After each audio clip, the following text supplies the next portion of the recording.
let's work with what we see. What's actually tangible in front of our eyes.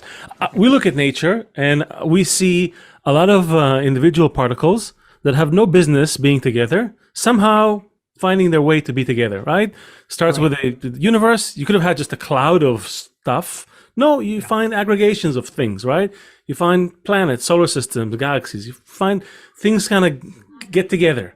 But then, it could have stayed there. But no, somehow, for some reason that maybe we can't explain right now using the time that we have, but these, long processes on the inanimate level, on the still level, suddenly produce a new kind of relationship between these same dead particles, right? The same atoms suddenly bring about vegetation. And then this process repeats itself. Higher degrees of order, more freedom, so to speak, to that individual creature that emerged, the tree, the whatever. Still a lot of limitation, but a more complex relationship with the environment, with other elements from its species. And then everything could have stayed this way. And no, yet you see this other emergence, right? This animal kingdom emerging from the vegetative level, right? Suddenly a higher degree of order. These same elements suddenly connect in an even more complex way, not just stems and stalks and leaves, but suddenly you have intricate tubing systems and nerves and tissue and organs, right? All those things. The same seemingly improbable relationships appear, and they kind of demand a more of a interaction, more relationships. The individual has greater degrees of freedom, and yet it is still impacted by the environment it lives in. And the process continues, and you suddenly have a new emergence of the speaking human, right? Again, could have remained monkeys. There was no reason, to think about it, for nature to evolve, right? There's no practical reason that we can see. Let's just stay monkeys. It would have been great, There's no, big monkey wars. Yes, sticks and stones, but everything is much simpler. Got bananas, you chill. You can have everything that humans do anyways, right? Food, sex, family, great. Some, hierarchical, gossip and power struggle. It's great. We could have had everything. No, nature creates an even more complex system, right? A more complex aggregation. Nature is very progressive. In that sense, it is. However, that progression always gets into more and more higher degrees of order, right? Higher degrees of connection between the elements. Right. And when you look at this element, when you look at this, I see very interesting systems that are influenced, that are defined by the way they relate to one another. Cells relate one way, we call them muscle cells. They relate another way, we call them neurons, and so on and so forth.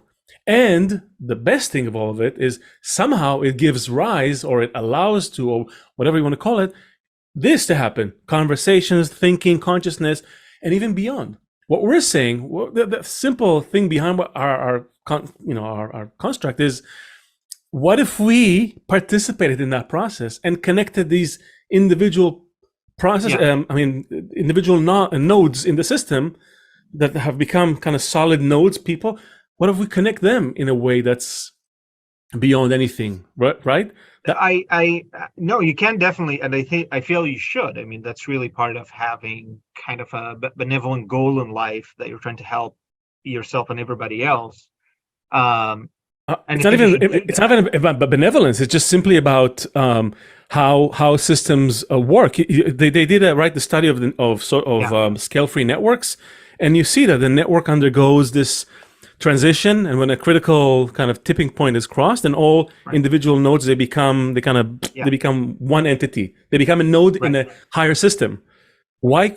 No, we should. My own skepticism is skepticism of the ability of human rationality to truly, first of all, conceptualize social change fully, and to be able to fully control it in any way. That is. And that's the problem with dogmatic ideologies. That's what the communists tried to do. They thought, as I said, it's the philosophy of history. So Marx wrote, listen, I figured it out. This is how history happened, and this is what's going to happen. So basically, we're just going to go there. We're going to get to socialism and communism. And people said, okay, you know what? That sounds great. Let's do it. And you got unbelievable miseries. Right. So I think you have to always mitigate that.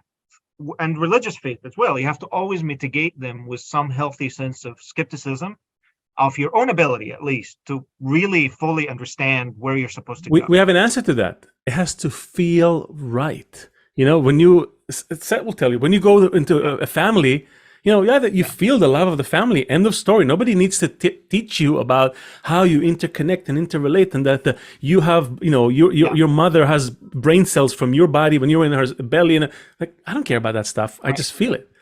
That's what we want to get to, and basically, our whole premise says maybe there's a group of people that can help bring that, not Jews, but in their passport, Jew from the word unity. Anyone who feels that can be part of it. Can be an imaginal cell in this transformation from a caterpillar to a butterfly.